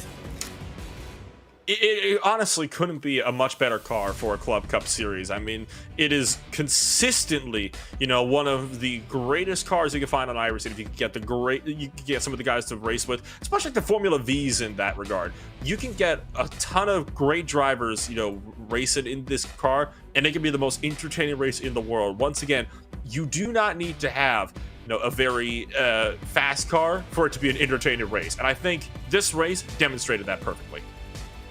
It absolutely did, and this is why I love this car as well, because it's not like a high downforce car or high tech high-tech GT car, if you like, with loads of downforce, ABS, traction control, any of those silly gimmicks. It's more just down to the driver, and it requires you to be smooth. But also with this car as well, you get great close racing, like we saw in this last race of the evening. So waiting on a couple of drivers to come on over and give us a bit of a chat so far at the end of this one. But that means, of course, that you look up to the next race, right? And it's a much more technical track than the one we saw today. It's going to be when the Club Sport series comes around to Mid-Ohio at the Mid-Ohio Sports Car Course back stateside. And that should be an entertaining race of its own. I mean, that's all the way at the end of October, yes, but I mean, that's one of those racetracks where you only really have one good passing opportunity, and that's down into turn 6 at China Beach. It's an incredibly technical track. It's much more tight and winding than Phillip Island here. It's a lot narrower. It can make for a very entertaining race in of its own right. It can, and Mid-Ohio is one of those tracks as well, but it's not, I find anyway, it's not about being in the slipstream and being there to pick up the people, use that slipstream to your advantage, basically. I think it's more just down to having the luck, and just, it's so difficult to pass around there. You've kind of got to nail qualifying in a way. Qualifying is going to be oh so important. You can even see this overhead shot. I mean, look at how much it winds through. Not so much green fields to dice through. It's more of a forest sprint that you have to duck through, and a lot less runoff area to work with as well. It should make it a very entertaining race. But that is going to mean that we can now finally bring us over the drivers to give us a bit of a chat today. And we're going to start it off with the driver that wins race number 2. And he has been a part of the Movano 1-2 finish in the qualifying race 1 and race 2. So Brandon Hawken joins up at the broadcast booth. And Brandon, to say the day was a success, I think is a massive understatement. Oh, thank you, man. Yeah, that was it was definitely a success. 1-2 for both races for Movano, so that was awesome. Had a really good time there with Marcello. We were working together really, really well. And man, that second race, it took a few years off my life, probably, I think. But yeah, I'm glad to come home 1-2 for the organization. And wow, yeah, it was just great racing, and man, really intense. I think the intensity has to be said played a big part to the draft that was such a huge factor throughout the course of this race. A lot more so than we saw at the Twin Motegi. What do you think that was? Do you think that was part of what made this race so difficult as well for you guys today? Oh, definitely. Yeah, you could never get away from anybody, I don't think. So, yeah, like once you pass somebody, they got in their draft, and depending on who it was, they might try to pass, they might try to work with you. So it was yeah, really a game of like trying to know who to go with, or like who might make the move. And yeah, it was pretty unpredictable. We had about probably around 5 incidents in the second race where like it was like almost like we were almost like pretty much done. But man, we were able to get through it. And yeah, this first race too was like it was a lot calmer, but yeah, it was pretty much equally as intense coming towards the last lap. And yeah, like the long straightaway coming to the start finish line, it's the perfect distance for the MX-5 to get the draft and make a move coming to the line. So yeah, you had to be really careful and not let the car behind get in within range to be able to make that pass. So yeah, man, there was a lot of stuff going on. It was pretty much like a NASCAR race out there, but maybe even more intense because yeah, no dirty air. It was you get like right behind somebody, they'd be able to make a move as soon as you get by them. So yeah, there was just a ton of stuff going on and a lot of stuff to process. With you finishing both races today up in front of Dave Chapman, that's pretty much confirmed that you're going to be taking the points lead away coming into Mid-Ohio. And with all of that considered, is it a safe bet to say you're going to be trying to go for a championship this season? I hope so. Yeah, I want to be able to just do the best I can throughout the whole season, not to take too many risks, but still be able to contend for those podiums and wins, hopefully. And man, Dave does a great job. He's so much fun to race with, and yeah, had a great run with him there today too. So yeah, it's going to be a really exciting championship battle. We got Marcello in there too, and yeah, like a lot of guys, I think it's going to be a pretty intense battle for the championship, I think. So yeah, we'll see what we can do. Hopefully everything goes all right, and yeah, hopefully we can run for the championship. Big things looking up then for the Movano crew. Well, Brandon, it's been a pleasure to be able to talk to you up here in the booth, and hopefully we'll be able to talk to you plenty more times throughout the course of the season. Before we let you go, Emma, you'd like shout out for that number 8 SRC Movano Corsa machine. Oh, for sure. Yeah, I'd just like to thank, of course, all my teammates at SRC Movano Corsa. Yeah, Marcello was running with us for this series. So we had a really good time working together there. And yeah, I think we should be looking okay. So yeah, we're just here to have fun and just do the best we can. And yeah, thank you guys in the broadcast booth, everybody watching, and IVRA for putting this thing on, because it's a ton of fun. And thank you, Brandon, for taking the time to come on up here and join us. Congratulations on a double podium and a race win today here at Phillip Island, and best of luck at the end of the month in Mid-Ohio. Thanks, guys. So that was Brandon Hawken bringing it home in a double 1-2 finish, second place at race 1 and first place in race 2 for the SRC Movano Corsa crew. Wait to see if we'll be able to get a couple of more guys in here to maybe we could give a bit of a chat to before the night is over. But you heard it best, right? He's looking like he might be wanting to go for that championship, and with the performance we saw tonight, I think it's definitely a serious possibility for them. It absolutely is, and Brandon's been around in the MX5 series or MX5 scene for a while now, and any league that I've watched him in, he's always been quick, he's always been right up there, and I think he's definitely up there as one of the candidates or contenders for this championship. He's going to be a serious contender indeed, and I don't think we can count out Dave Chapman just yet either. I mean, he didn't have the best of runs today. He finished 6th place in race number 1, but he managed to get a good run in race number 2 as well. Of course, don't forget out his CRC teammate as well, of Marcello Pagnon as well, who we've seen was a serious contender today as well. Now, he didn't have the best of run in the first round of Twin River Motegi. He's already down about 100 points out, but if he continues to have performances like this, he could almost certainly be able to wrap it on up before the season's end. Yep, absolutely. And Dave Chapman is one of those people. I think he'll be up there as well, challenging for the championship, and he's not afraid to. The thing I like about him is he's not afraid to have a go and make a move in places that you wouldn't normally see. So I think he'll be up there challenging for the championship as well. And I think this season, it'll be close between him, Marcelo, and Brandon. It should be a very close run indeed between Marcelo, Brandon, Dave, and potentially more. I mean, even Matteo Herman, he had a double 4th place finish today. So consistent points for the 221. You get these types of drivers who are very consistent. They might not get race wins, Ryan, but they are able to maintain consistency throughout the season, and that's what helps them to get the race win. I mean, heck, that's how Matt Crafton won the, I think it was the 2018 Gander Outdoors Truck Series back then over stateside. I mean, you just got to have the consistency, and sometimes that's enough to win a championship. You don't always need race wins.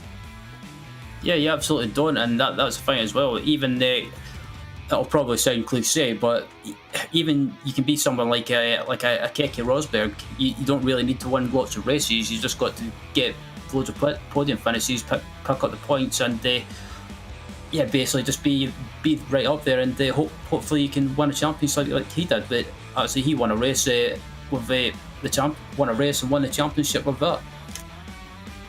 He certainly did, and, well, we have to hope that consistency can definitely prevail for some of the CRC Movano guys so they can be up there fighting for a championship before the end of the season. Well, looks like that's going to be about all the time we're going to have for one day from the IVRA Club Cup Round 2 here at Phillip Island. What an absolutely intense race it was, and that intensity gets set to carry on out stateside in Mid-Ohio. I've been Phillip with Ryan Walker, beside me in the commentary box. Miguel Luis is acting technical director down behind the cameras for tonight's race.